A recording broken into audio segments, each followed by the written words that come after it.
আসসালামু আলাইকুম। আমরা প্রতিদিন কথা বলি, বাক্য ব্যবহার করি। কিন্তু বাক্যের ভেতরে নিয়মগুলো কি আমরা সবসময় খেয়াল করি?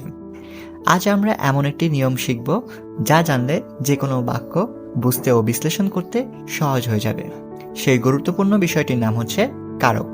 কারক নিয়ে বিস্তারিত জানার আগে আমাদের অবশ্যই এর প্রাথমিক ধারণা নিতে হবে যে কারক কাকে বলে, কারক কত প্রকার, এবং ভিডিওর শেষ দিকে আমরা তোমাদের জন্য একটা ছোটখাটো শর্টকাট রেখেছি যার সাহায্যে তোমরা সহজেই কারক মনে রাখতে পারবে। তো চলো শুরু করি। প্রথমে আসি কারক কাকে বলে। বাক্যে ক্রিয়ার সঙ্গে বিশেষ্য বা সর্বনামের যে সম্পর্ক স্থাপিত হয় তাকে কারক বলে। আমরা সবাই জানি বাংলা বাক্যের মধ্যে একটি ক্রিয়া থাকে, আর সেই ক্রিয়ার সাথে বিশেষ্য অর্থাৎ নাউন এবং সর্বনাম অর্থাৎ প্রোনাউনের যে সম্পর্কটা আছে সেটাই হচ্ছে কারক। কারক কত প্রকার?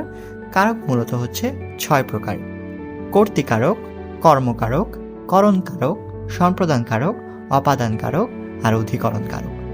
এই সবগুলো কারকের কিছু কিছু প্রাথমিক ধারণা নিব, তারপর তো বললামই তোমাদের শর্টকাটে মনে রাখার ট্রিপসও বলে দিব, যে সাহায্যে তোমরা যে কোনো বাক্য থেকে কারক চিহ্নিত করতে পারবে ইনশাল্লাহ। প্রথমে আসি কর্তৃকারকে। যে বিশেষ্য বা সর্বনাম ক্রিয়ার কাজটি সম্পাদন করে সে হচ্ছে কর্তৃকারক। তোমার বাক্যে যে একটি কাজ হচ্ছে সেই কাজটা আসলে মূলত কে করছে, অর্থাৎ কোন নাউন করছে বা কোন প্রোনাউন করছে, তাকেই আমরা কর্তৃকারক বলবো। উদাহরণটি যেমন দেখো, রহিম মাঠে ফুটবল খেলছে। এখানে রহিম হচ্ছে কর্তৃকারক আর খেলছে হচ্ছে ক্রিয়া, তাহলে ক্রিয়াটাই সম্পাদন করছে কে? রহিম। এজন্য রহিম হলো কর্তৃকারক। এখন আসি কর্মকারকে। ক্রিয়ার কাজটি যার ওপর সম্পন্ন হয় সেই হচ্ছে কর্মকারক, অর্থাৎ কাজটি যে করছে সে হচ্ছে কর্তৃকারক আর কাজটি যার ওপর হচ্ছে সে হচ্ছে কর্মকারক। যেমন রহিম বই পড়ে, এখানে পড়ে হচ্ছে ক্রিয়া, রহিম হচ্ছে কর্তৃকারক, আর রহিম কি পড়ছে? বই। বইটা হচ্ছে কর্মকারক। করণকারক। করণকারক হচ্ছে যে বস্তু বা উপকরণের সাহায্যে ক্রিয়া সম্পূর্ণ হয়, অর্থাৎ তোমার বাক্যে যে ক্রিয়াটি থাকবে সেটি আসলে কি দ্বারা সম্পূর্ণ হচ্ছে, অর্থাৎ কোন উপকরণ দ্বারা হচ্ছে, সেইটাই হবে করণকারক। যেমন সে কলম দিয়ে লিখে, এখানে কি দিয়ে লিখছে? সে কলম দিয়ে, তাহলে কলমটা হবে করণকারক। আশা করি বুঝতে পেরেছ। সম্প্রদানকারক। ক্রিয়ার দ্বারা যাকে কিছু দেওয়া হয় সেটাই হচ্ছে সম্প্রদানকারক। যেমন আমি রহিমকে বই দিলাম, এখানে রহিমকে হচ্ছে সম্প্রদানকারক। তোমরা দেখবে সম্প্রদানকারক আর হচ্ছে কর্মকারক অনেকটাই সেম, পার্থক্য হচ্ছে যেটা নিঃস্বার্থভাবে দেওয়া হয় সেটা হচ্ছে সম্প্রদান, আর যেটা নর্মালি বলা হয় সেটা হচ্ছে কর্মকারক। অপাদানকারক। যে স্থান বা বস্তু থেকে বিচ্ছেদ বোঝায় সেটাই হচ্ছে অপাদানকারক, অর্থাৎ কোনো জায়গা থেকে বা কোনো বস্তু থেকে এমন কিছু যদি তোমরা পাও তাহলে সেটাই ধরে নেবে অপাদানকারক। উদাহরণটা দেখো, সে ঢাকা থেকে আসছে, এখানে ঢাকা একটা অপাদানকারক। আশা করি বুঝতে পেরেছ। এবার আসি আমরা লাস্ট কারক, যেটা হচ্ছে অধিকরণকারক। যে স্থান বা সময়ে ক্রিয়া সংঘটিত হয় সেটাই হচ্ছে অধিকরণকারক, অর্থাৎ যেই বাক্যে কোনো স্থান বা সময়ের উল্লেখ থাকবে সেই শব্দটা হচ্ছে অধিকরণ। যেমন রহিম রাজশাহী যাবে, এখানে রাজশাহীটা হচ্ছে অধিকরণকারক। আশা করি বুঝতে পেরেছ। ভিডিওর শুরুতেই তোমাদের বলে দিয়েছি সহজে কিভাবে তোমরা কারক মনে রাখতে পারবে বা চিনতে পারবে। চলো এখন সেটাই দেখে নিব আমরা। আমাদের অবশ্যই সবসময় বাক্যকে প্রশ্ন করতে হবে। এটা আবার কেমন কথা? বাক্যকে আবার কিভাবে প্রশ্ন করে, চলো এখন সেটাই দেখে নিই। প্রথমত দেখো, কর্তৃকারক হচ্ছে কে বা কারা, এমন যখন কোশ্চেন পাবা তখন সেটা হবে কর্তৃকারক। যেমন একটা উদাহরণ, মূল বাক্য রহিম মাঠে ফুটবল খেলছে। এখানে প্রশ্নটা কেমন হতে পারে? কে মাঠে ফুটবল খেলছে। যখন আমরা কে দিয়ে প্রশ্ন করব তখন অবশ্যই এখানে রহিমটা কর্তৃকারক হবে। অবশ্যই তোমাদের এমসিকিউতে আসুক বা অন্য কোনো জায়গায় আসুক, তোমাদের বাক্যের একটা শব্দের আন্ডারলাইন করে দেওয়া থাকবে যে এটা কোন কারক। তো এখানে রহিমের নিচে আছে, তো তুমি এটাকে কিভাবে প্রশ্ন বানাবা? কে মাঠে ফুটবল খেলছে। রহিম মাঠে ফুটবল খেলছে, তাহলে রহিম হচ্ছে কর্তৃকারক। এভাবে কর্মকারকে হচ্ছে কি বা কাকে দিয়ে প্রশ্ন করবে। যেমন রহিম বই পড়ে, তাহলে প্রশ্নটা কি হবে? রহিম কি পড়ে? অর্থাৎ এখানে বইটা হচ্ছে কর্মকারক। তারপরে করণকারক। প্রশ্নটা হবে কিসের সাহায্যে? সে কলম দিয়ে লিখে।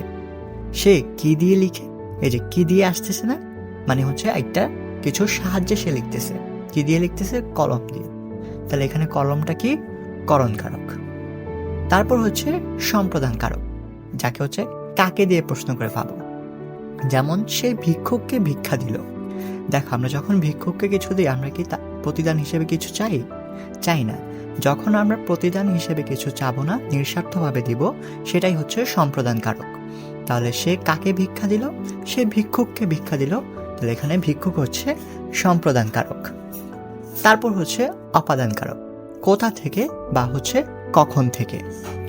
যখন কোনো থেকে বোঝাবে, কোনো জায়গা থেকে বা কোনো সময় থেকে, তখনই আমরা অপাদানকারক বুঝে যাব। যেমন সে ঢাকা থেকে আসছে, ঢাকার নিচে আন্ডারলাইন আছে, তাহলে আমরা প্রশ্নটা কিভাবে করতে পারি? সে কোথা থেকে আসছে, অর্থাৎ এখানে ঢাকাটা কি? অপাদানকারক। তারপর আসছে অধিকরণকারক। প্রশ্ন হবে কখন বা কোথায় দিয়ে। মূল বাক্য হচ্ছে রহিম রাজশাহী যাবে। রাজশাহী নিচে আন্ডারলাইন আছে, তাহলে আমরা এটাকে প্রশ্ন কিভাবে করতে পারি? রহিম কোথায় যাবে, অর্থাৎ রাজশাহীটা হচ্ছে এখানে অধিকরণকারক। আশা করি বুঝতে পেরেছ। এখন সবগুলো যদি আমরা এক নজরে দেখে নিতে চাই, তাহলে সেটা কেমন হবে? চলো দেখি। সহজে মনে রাখার কৌশল। প্রথমে মনে রাখবে কর্তৃকারক হচ্ছে কে বা কারা দিয়ে প্রশ্ন করলে, কর্মকারক হচ্ছে কি বা কাকে দিয়ে প্রশ্ন করলে, করণ হচ্ছে কিসের সাহায্যে, সম্প্রদান কাকে, অপাদানকারক কোথা থেকে বা কখন থেকে, আর অধিকরণকারক হচ্ছে কখন বা কোথায়। এখন চলো আমরা এক বাক্য দিয়ে পুরো কারকটা শিখে ফেলি। উদাহরণটা দেখো, রাজা মশাই প্রতিদিন কোষাগার থেকে নিজ হাতে গরিবদের মোহর দিতেন। এখানে রাজা মশাই একটা শব্দ, প্রতিদিন কোষাগার থেকে নিজ হাতে গরিবদের মোহর দিতেন। এই পুরো বাক্য থেকে আমরা কারকগুলো চিহ্নিত করব। প্রথমে যদি আমরা প্রশ্ন করি কে দিতেন, রাজা মশাই দিতেন। রাজা মশাই কর্তৃকারক। কি দিতেন, মোহর দিতেন, তাহলে মোহরটা হচ্ছে কর্মকারক। কিসের সাহায্যে দিতেন, নিজ হাতে দিতেন, তাহলে নিজ হাতটা হচ্ছে করণকারক। কাদের দিতেন, গরিবদের দিতেন, তাহলে গরিবদের হবে সম্প্রদানকারক। কোথা থেকে দিতেন, কোষাগার থেকে দিতেন, তাহলে কোষাগারটা হচ্ছে অপাদানকারক। কখন দিতেন, প্রতিদিন দিতেন, তাহলে প্রতিদিনটা হচ্ছে অধিকরণকারক। এই একটা উদাহরণ দিয়ে আশা করি তুমি পুরো কারকটা বুঝে ফেলবা। সবার আগে মনে রাখতে হবে অবশ্যই বাক্যকে প্রশ্ন করতে হবে। বাক্যকে প্রশ্ন করলেই তুমি কারকটি বের করতে পারবে ইনশাল্লাহ। Thank you so much for this class. তোমাদের সমস্যাগুলো অবশ্যই কমেন্ট সেকশনে জানাবে। আসসালামু আলাইকুম।